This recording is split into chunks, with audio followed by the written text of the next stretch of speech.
An enormous change is on the verge of occurring in the financial world. It has been methodically planned out and is so deeply embedded in a plan that has been in development for the last 10 years that, to be very honest, very few people even grasp the true nature of what is taking on behind closed doors. For years, the discussion about Ripple, the SEC, and the XRP escrow has been characterized as a legal dispute, a battle over regulations, or if you will, a corporate struggle for survival. However, what if this entire journey, with every lawsuit, every delay, every hearing, and every unexplained silence, has also required us to collaborate in order to achieve something more significant, something that is coordinated, something that has been meticulously planned, and something that concludes with one decisive action that is capable of permanently rewriting the global liquidity landscape and positioning XRP as the backbone of the world's financial infrastructure. For the reason, because at this point in time, those in the know, it is a fundamental truth that has been verified by all of the former Ripple executives and technical architects, and to be honest, the general public was never intended to really understand this fact. Ripple has the ability to burn the escrow account in its entirety at any given moment. This one feature is the key to the most powerful and world-changing financial reset ever imagined. A reset that comes to a conclusion with what many people refer to as Ripple's $10,000 XRP master plan. For many years, the escrow was portrayed as a safeguard mechanism, a locking feature for the supply of protected tokens that was intended to provide assurance to partners, institutions, and regulatory authorities that Ripple was not simply going to release tokens into the market. However, the more profound fact, which has been verified by Ripple's former director of engineering, is that the validators have the authority to vote to burn the entire escrow, which would instantaneously erase tens of billions XRP from existence, destroying it without locking, releasing, or postponing it. Everything is altered by this revelation, as XRP is destined to become the universal liquidity layer for high-value settlements, cross-border flows, tokenized assets, CBDCs, real-time treasury operations, and quadrillions in global financial instruments, and its supply cannot remain an unknown. It is essential that it be dependable, reliable, and secure enough for sovereign nations and organizations worth trillions of dollars to depend on it. Is a form of infrastructure, and this is where the central aspect of the master plan is located.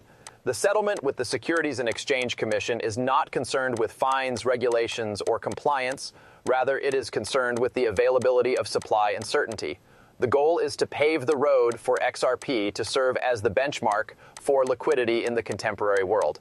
And as you are aware, the trajectory of the price that is required for that function is not going to be $1, $10, or even $100.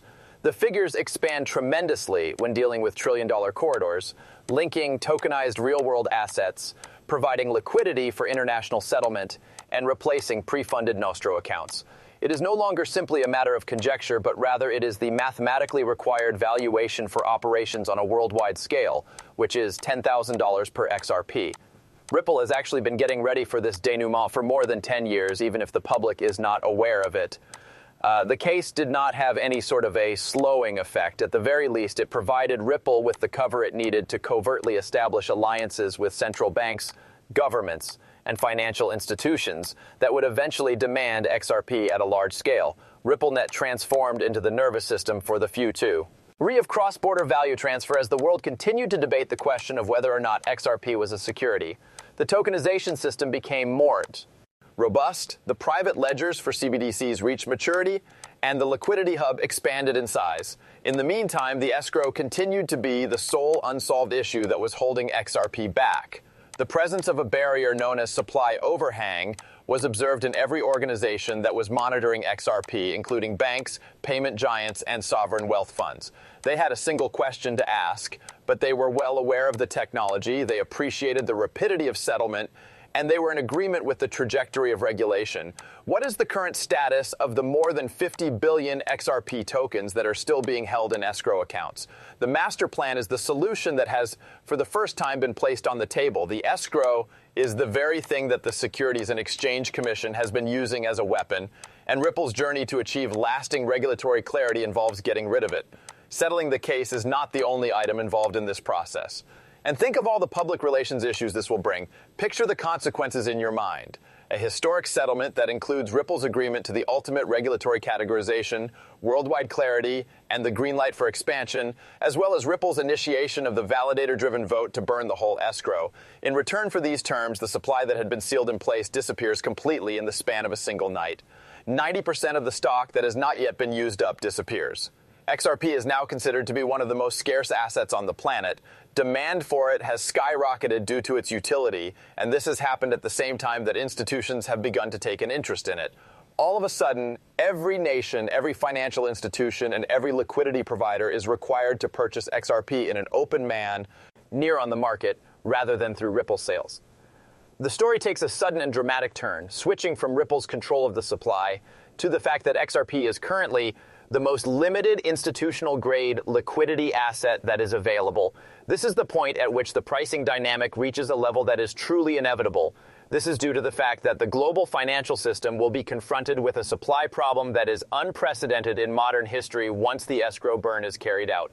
The occurrence of a supply shock of this magnitude in conjunction with incoming institutional utility results in an explosion that is frankly beyond the capacity of any order book to contain. Banks that require tens of millions of XRP on a monthly basis, CBDCs, are in need of liquidity rails in order to provide fast foreign exchange settlement. Commodities that have been tokenized and are being transported between different countries, trade finance, securities, derivatives, and the process of converting real estate into tokens, profound programmable liquidity is necessary for every market that involves the movement of trillions of dollars, as a res. Result, the price will inevitably need to be adjusted upward until the point of equilibrium is reached, since the supply has been depleted and the demand has been integrated into the framework of the financial system. That equilibrium, which takes into consideration the trillions of dollars that are settled every day and eliminates the necessity for nostro accounts altogether, drives XRP's worth into a range that can only be reached by way of an extreme scarcity. Therefore, the mathematics that underpin these corridors is indifferent to ideas or feelings. Eventually, if XRP is the universal bridging asset, its price will eventually be adjusted to reach the multiple thousands. According to what insiders have to say, Ripple has been arranging this as the genuine long-term strategy. Not a pump, not speculation, but structural appreciation related directly to utility scaling beyond anything crypto has ever encountered. Ripple does not need to manipulate the price, engage in marketing, or create excitement, since they simply let the adoption of their product to rise globally, remove the single limiting constraint, which is the escrow, and let the market determine the necessary valuation on its own. Ripple attains global liquidity without the need for billions of coins when XRP is valued at $10,000. With almost no slippage, banks are able to make their payments immediately. The cryptocurrency XRP is utilized by countries as the impartial digital bridge for cross-currency transactions. In addition, Ripple will make the shift from being a cryptocurrency firm to becoming a worldwide infrastructure supplier. It is reported that even the Securities and Exchange Commission's own understanding of digital assets is undergoing a change. They have come to the realization that it is impossible for them to resist the process of tokenization. It is impossible for them to prevent the adoption of institutions, and it is impossible for them to prevent the transition from accounts that are financed in advance to liquidity that is available on demand. Compromise is the sole viable option moving ahead. According to people who are acquainted with the conversations, the compromise revolves around a final event that has never happened before in history. Ripple has agreed to either permanently lock or delete its escrow assets, so removing any possibility that it may be subject to claims about reliance, expectation, or centralization in the future. At the exact time that the transaction is completed, XRP is free, not just legally, but also structurally. There will be no more overhang, no more uncertainty, and no more artificial ceiling restricting price discovery.